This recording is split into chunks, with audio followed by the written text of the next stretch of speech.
Fridays at the stick. From who's got it better than us to brick by brick. It's always the 49ers way, from off-season to game day. Yeah, we talk back. It's the 49ers Cutback.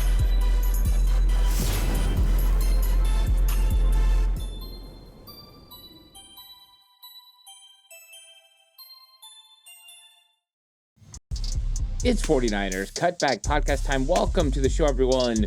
The 49ers versus Panthers tale of the tape.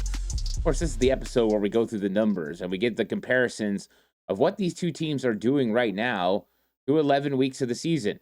And both of these teams have yet to have their bye, so we're getting a good understanding of how both of these teams win, whether it's on the ground or through the air or a combination of both, or if they're able to get after the quarterback a little. Maybe they're good against the run, stopping the run. They're good against the pass. It kind of gives you an idea of the strengths and weaknesses of both teams, and then you kind of look at the strengths of one team and how it compares with the weakness of the other, and vice versa, and it just goes back and forth. But I love these comparisons because it sets the tone for what's going to happen in these games. You know, who's good on third down, who's good in the red zone. Maybe they both are. And I think that those are always determining factors when you get to the game. And these are two teams that are right in the mix of the playoff hunt. 49ers at 7-4 have an 85% chance of making the playoffs. You look at the Carolina Panthers, they're just a game back. They're 6-5, but they only have a 21% chance to make the playoffs according to Next Gen Stats. So these are pivotal games, and this is a Monday night showdown for the 49ers and Carolina Panthers. And when this was on the docket for a Monday night game, everyone kind of looked at it and was like, really? 49ers Panthers on Monday night? This one's going to get flexed, right? It's not. And the reason is because this one has all the makings of a very important football game. The 49ers win, they probably put the Panthers in a situation where they can't make the playoffs. It's already difficult enough for them to get into the wild card. Can they catch Tampa Bay? I think that's a bigger question. So this could be a huge deflating loss for the Carolina Panthers if they lose. And for the 49ers, if they lose, it puts them in a bad situation. The Green Bay Packers, Detroit Lions, Chicago Bears are all right there. There's two teams within the division, the Seattle Seahawks and the Rams, that just keep winning. So it's a big game for both. So I'm looking forward to kind of going through this and looking at this roster and then looking at the comparisons and what these teams are doing. We're going to go through injuries. We're going to go through all the stats. It's going to be a good episode. Please like and subscribe to the channel if you haven't already. I really appreciate it. If you're listening to audio platform, 49ers Cutback on Believe Network, please give it a 5-star rating. This episode is brought to you by FanDuel, the title sponsor of 49ers Cutback. So let's look at the record. 49ers 7-4, Carolina Panthers 6-5. It's right there, right? This is one of those games that is literally the team separated by one game. Now, the 49ers have been so good within the conference. They're 7-2 with their conference record. They have been phenomenal. They had 2 losses outside the conference, Jacksonville, Houston, right? A couple within the conference with Tampa Bay, and then with the Rams just a couple weeks ago. But for the most part, they are going to win tiebreakers over almost everybody.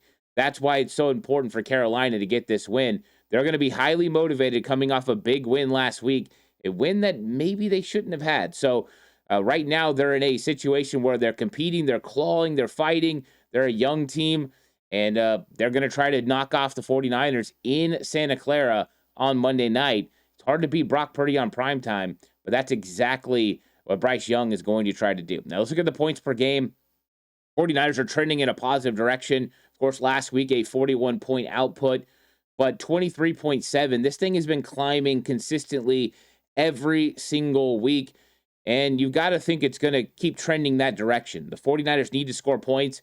Kyle Shanahan knows they need to score points, but their red zone effectiveness, their third down efficiency, all those things are playing into why the 49ers are scoring more and more points. And, of course, this thing needs to trend up close to 30 points per game over this remaining stretch of the season. And if they do that, they've got a really good shot of not just making the playoffs, but then being a force in the playoffs. So maybe they can get a win or two if they can score points at such a high clip. If they can't, well, their defense isn't good enough to hold teams, to under 18 points. So it'd be tough for the 49ers to win games where they don't score 25 plus points. I think 30 is probably the magic number for the 49ers to consistently be able to win in today's NFL.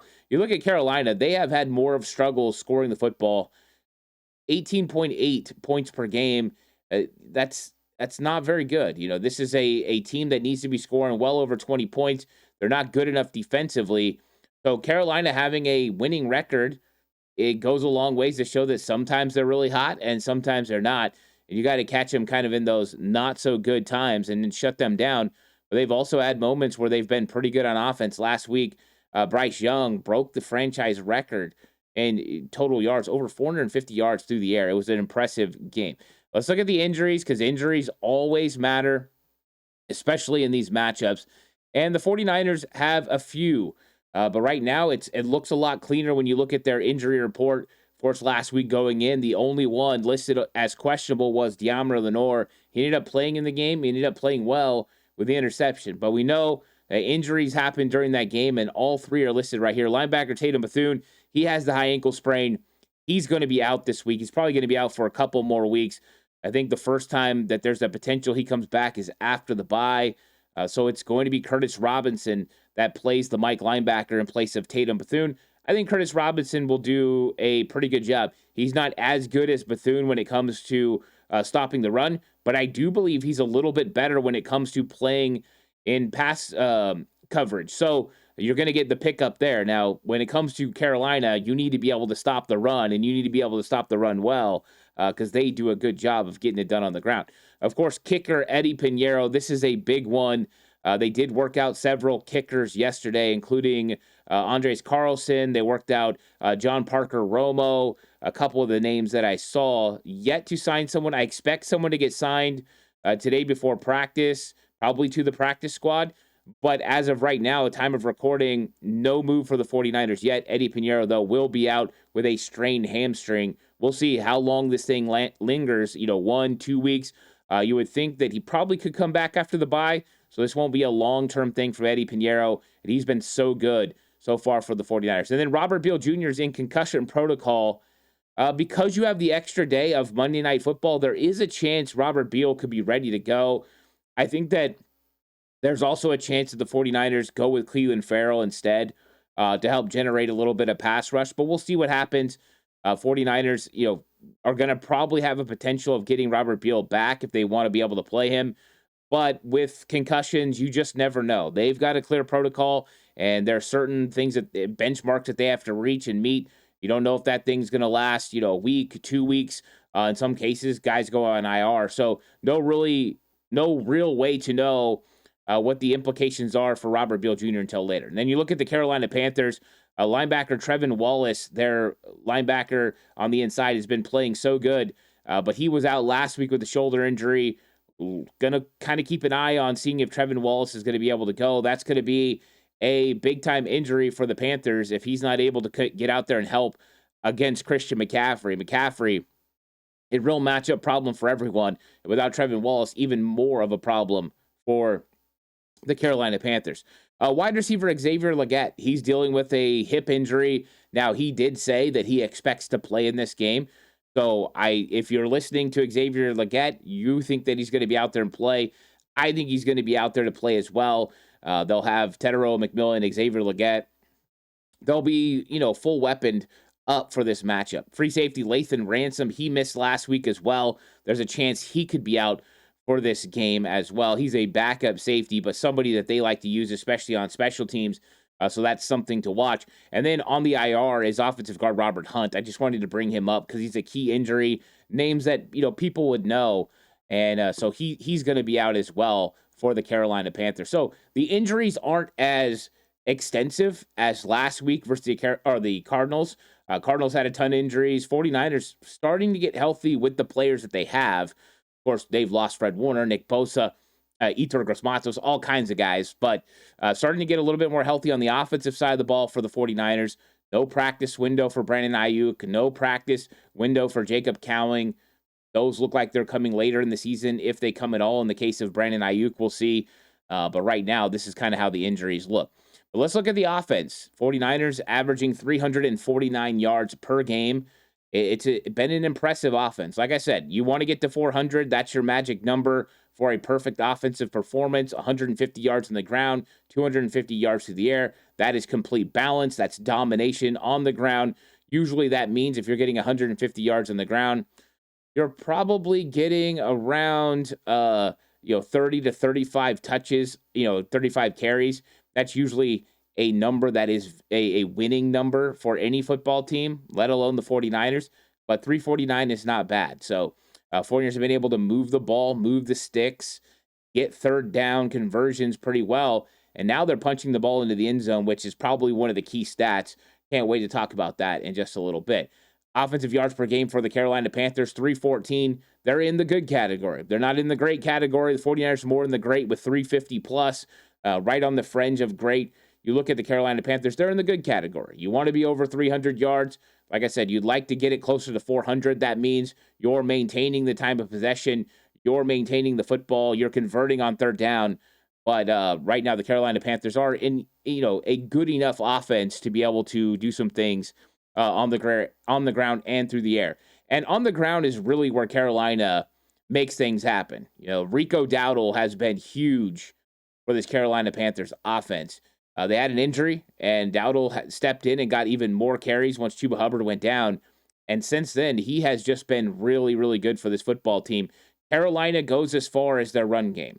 I think that this is going to be a point of emphasis for Carolina against the 49ers, who sometimes struggle against the run. They're going to want to run the football consistently against the 49ers defense. Now, if Robert Beal Jr. is healthy, I do think it'll be Robert Beal Jr. If 49ers are going the way they went last week, it'll probably be CJ West, a little bit better against the run than Kevin Givens. 49ers making run defensive decisions. I think they have to make one this week against Carolina.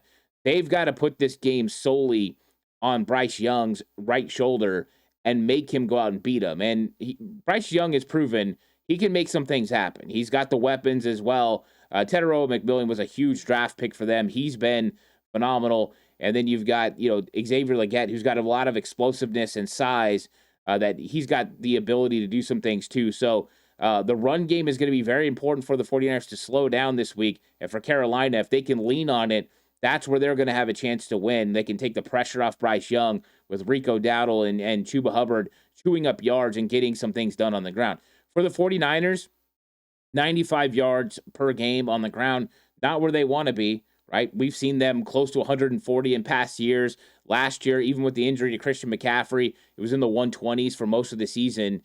So 49ers running game hasn't been as effective. But with saying that, last week, Christian McCaffrey averaged over 6 yards per carry for the 49ers. So Brian Robinson, Christian McCaffrey rushed for over 100 yards last week. McCaffrey's 6.2 yards per carry average is exactly where you want to be because of the short fields, because of the way the game presented itself against the Arizona Cardinals. It wasn't a black and blue, run the football consistently, jam it down their throat, need to run it 35 times to win the game. That just wasn't what needed to be done. But it did show the 49ers running game is starting to take hold a little bit more and a little bit more every single week. And it was definitely illustrated by the 6.2 yards per carry for Christian McCaffrey and the fact they got their first 20-yard run of the season, Christian McCaffrey on that carry. So running game for the 49ers taking a step forward. Carolina, they do it with the running game, and that's going to be one of the most important factors in this football game is stopping Carolina's run game. Now, let's talk about FanDuel. Right now, the San Francisco 49ers are favored to defeat the Carolina Panthers by 7 points. That's a big number, a touchdown advantage for the 49ers. And anytime it's a touchdown, they think that the 49ers are going to win this game pretty handily. Right now, the money line on the 49ers minus 340. The over-under is 48.5. There's going to be lots of cool player props, same game parlays. Of course, on my game preview show, I go through all that, pick some player props, and things like that. But check out FanDuel if you're interested in betting on NFL football and on the San Francisco 49ers, but lots of other sports too. Pretty much anything you can find, all available right on FanDuel. So let's get into the pass yards per game. 49ers at 254, right in the great category, right? This is where you want to be, kind of between 250, 300, 250. Like I said, the benchmark, if the 49ers run game was producing about 55 yards more per game, they'd be in the perfect category.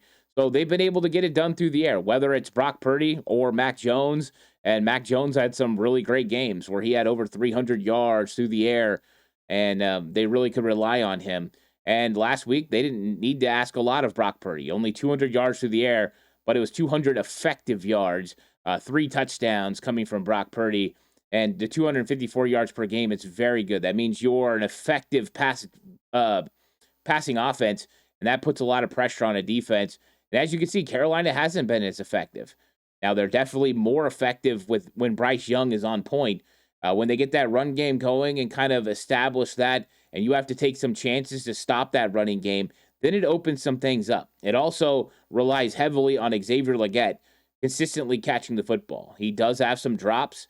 He does make mistakes like that, but you can tell they are not as an effective passing game as they probably should be with a first overall pick in Bryce Young, and then the talent with Tetero McMillan being a first-round pick, Xavier Legette being a very talented guy. I think he was a second-round pick. And so there's a lot of talent on offense, but it hasn't really turned into big numbers for this Carolina Panthers offense. 187 yards is not in the good category. So they are in a less than effective passing game. They rely very heavily on the run game, and I expect them to do the same thing in this matchup. Let's talk about the quarterbacks. Brock Purdy versus Bryce Young. Brock Purdy, the last pick in the draft. Bryce Young was the first pick in the draft. And it's always interesting when you get these matchups. Brock Purdy at 67.7% completion percentage. Bryce Young, he's at 62.7. You look at the yards right now. Brock Purdy's only played 3 games. He's at 786 yards in those 3 games, which has been effective. You look at Bryce Young in his games this season. He's at 62, and he hasn't played a full season either. He did miss some time as well. You look at touchdowns to interceptions ratio. Bryce Young in the great category, a 2-to-1, 14-to-7 ratio. That's always good. With Brock Purdy, he's at 7-to-4, and going into last week, he was 4-4 because he had 2 turnovers against Seattle, 2 interceptions against Jacksonville.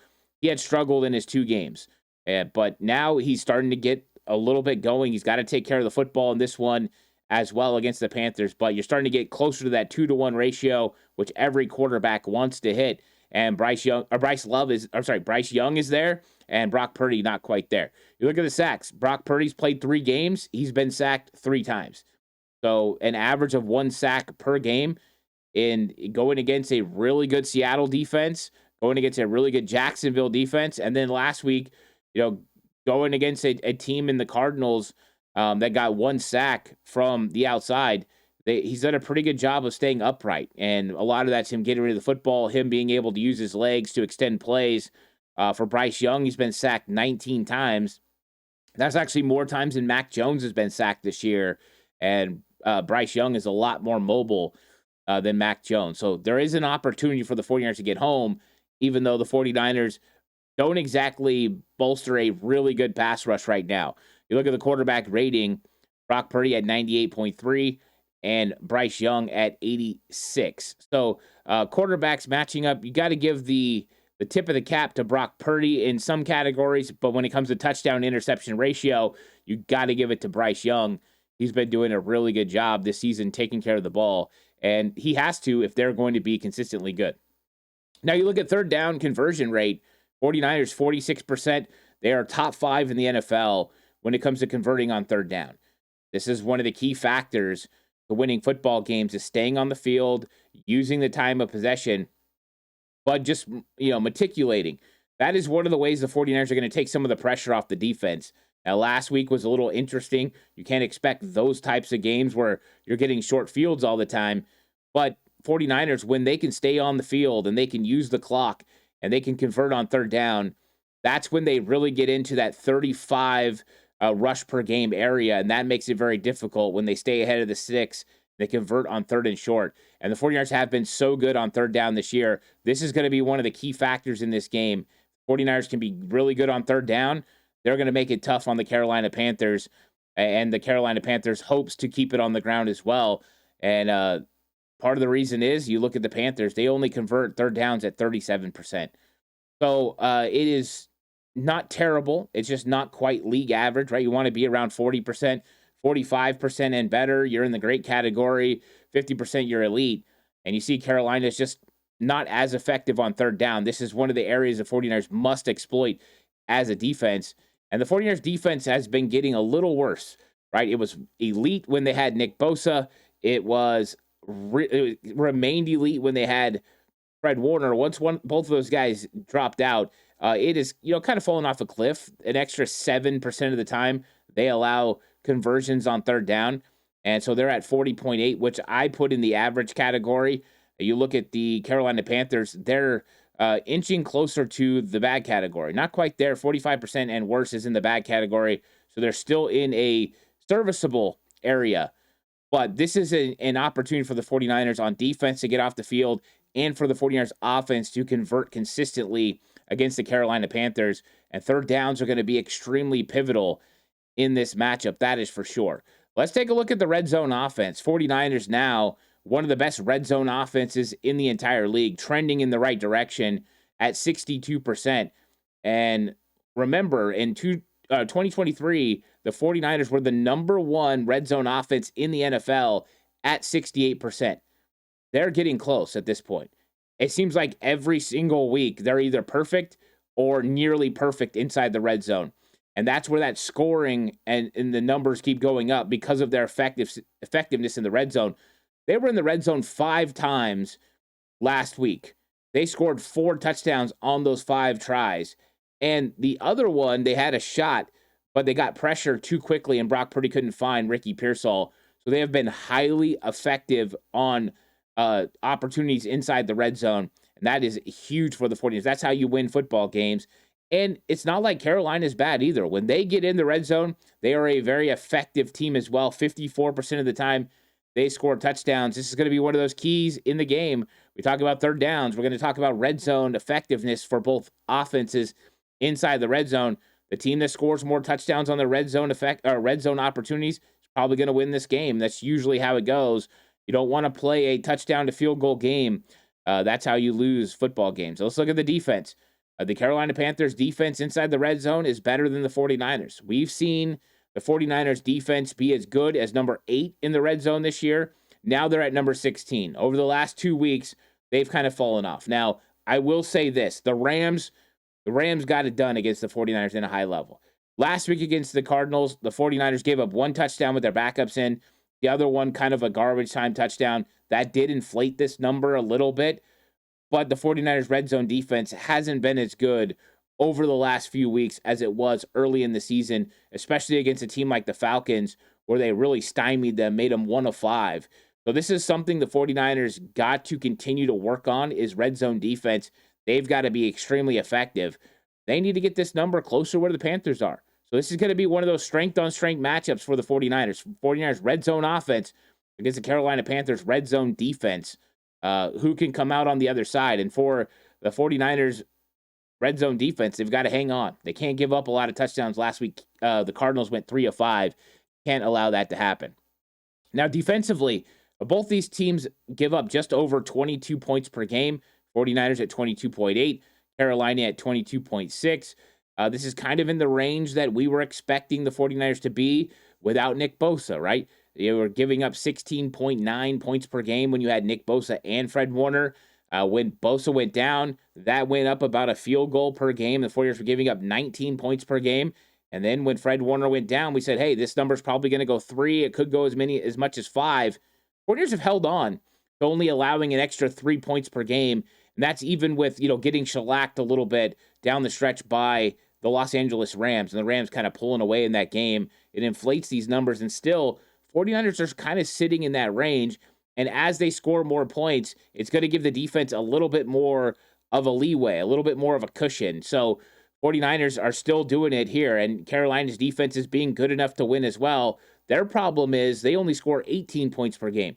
49ers are scoring 23.7. So this is one where 49ers offense has been more effective scoring points in Carolina, and what is going to ring true in this game. But you see both of these defenses, not terrible. I wouldn't call them in the good category. You want to be under 20 to be in the good category. Of course, anything under 16 is great. 49ers not in the great category. They were pretty close with Nick Bosa and Fred Warner. Now you look at yards allowed per game, 49ers allowing 352 yards per game. And really the last 2 weeks, they've given up a ton of yards. Last week against the Cardinals, they gave up a ton. The week before, Los Angeles Rams, Matthew Stafford in that offense, a lot of yards. And that definitely inflated this number. But you want to be around 300 or under 300 to be an average defense in the NFL. You love to be a lot lower than that. But the 49ers aren't doing that. Right now, the key is, though, you can give up yards as long as you don't give up touchdowns. As long as you don't give up the points, that's going to be critical. So yards aren't as important, but it usually does illustrate that the opposing team is doing a good job of staying on the field. They're doing a good job of converting on third down. They're doing a good job of using the time of possession.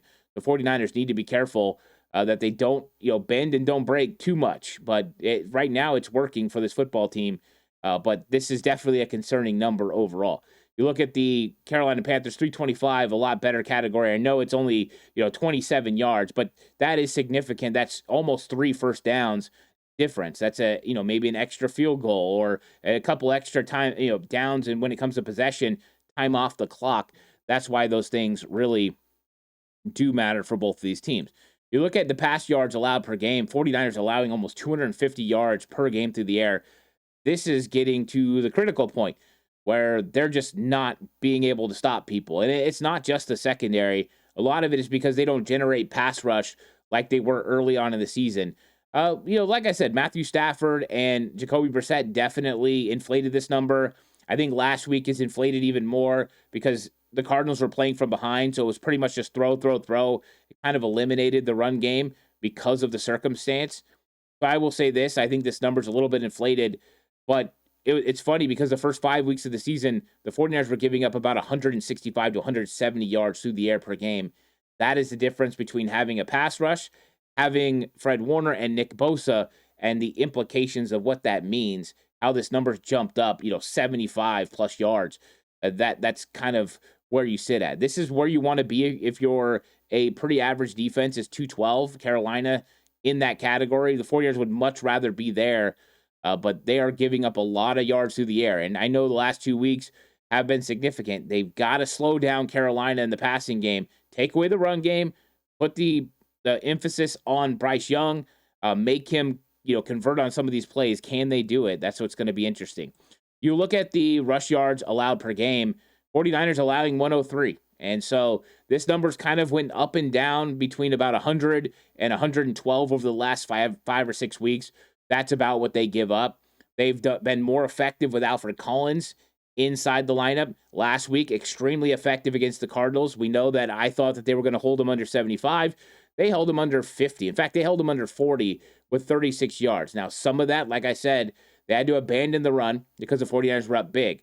But make no mistake, they were not getting things going on the ground with the 49ers defense. So it was an emphasis for the 49ers. Robert Beal, you're playing. CJ West, you're playing in place of Cleveland Farrell, who adds more pass rush, in place of Kevin Givens, who adds more pass rush. We're going to put Jair Brown and Malik Mustafa in the box from time to time. We're taking away your run game. They might need to do the same thing. And when you look at the other side, 113, that extra 10 yards, it's not usually significant, but I think it is in this game. 49ers, had over 100 yards between Brian Robinson and Christian McCaffrey last week. And I think that there's an opportunity to run the ball against Carolina. This is a time where if you can pound the rock, you can take a lot of pressure off the offense. You can take a lot of pressure off the defense. I think the 49ers are going to look to run the ball against Carolina, really get a balanced offense going. If they can get a run game established, that's going to make them very tough to deal with. Now, let's talk about turnovers. This is one of the weeks that you're going to see giveaways equal. 49ers and Panthers both with 15 giveaways, which is a lot. But 49ers were at a deficit last week. They were at a deficit against the Rams. This one's going to be close when it comes to taking care of the ball. We've seen Bryce Young does a good job, but Carolina still turns over the football. 49ers need to do like they did last week. Don't turn over the ball, create turnovers, and you're going to have a really good chance to win. Let's look at the takeaways. 49ers with 10 after the 3 turnover performance last week. Upton Stout with the fumble caused. Keon White recovered it. Then you had De'Amar Lenore with an interception, Malik Mustafa with an interception.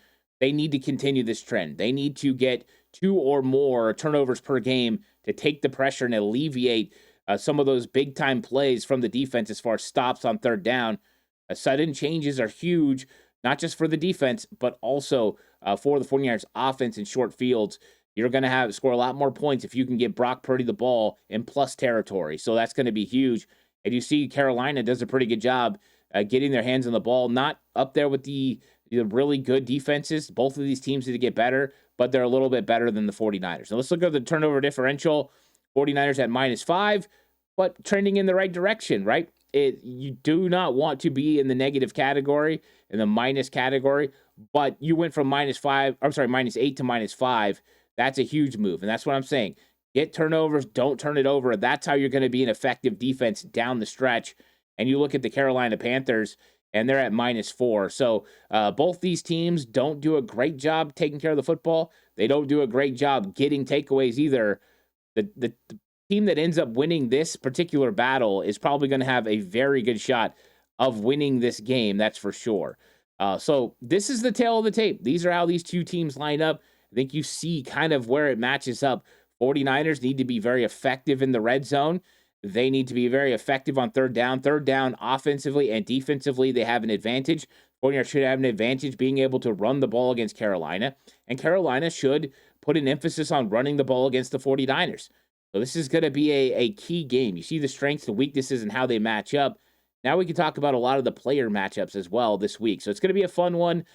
Please like and subscribe to the channel if you haven't already. If you're listening to audio platform, 49ers Cutback on Believe Network. Please give it a 5-star rating. This episode was brought to you by FanDuel. I'll catch you guys in the next one. Until then, stay safe. Remember, the right way is always the 49ers way.